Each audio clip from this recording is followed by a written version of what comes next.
அங்கன்வாடியில் முட்டை பிரியாணி பருப்பு பாயாசம் என்ன விஷயம் தெரியுமா?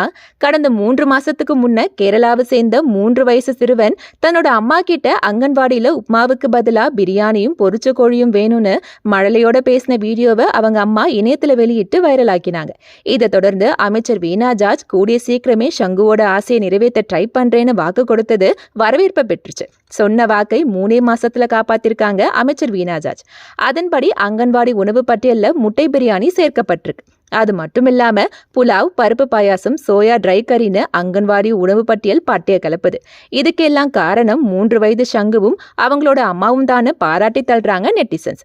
3 வயசு குழந்தை வேடிக்கையா கேட்கறான்னு அப்படியே விடாம அமைச்சர் வீணாவும் ஸ்ரதையெடுத்து அங்கன்வாடி உணவு பட்டியல்ல பெரிய மாற்றத்தை கொண்டு வந்திருக்காங்க. இதை தொடர்ந்து அங்கன்வாடி மாணவர் சேர்க்கை இன்னும் அதிகமாகும்னு எதிர்பார்க்கப்படுது. இது முதல்வர் பினராயி விஜயன் தலைமையிலான கேரள அரசுக்கு கிடைத்த வெற்றின்னு கமெண்ட் பண்றாங்க அரசியல் நோக்கர்கள்.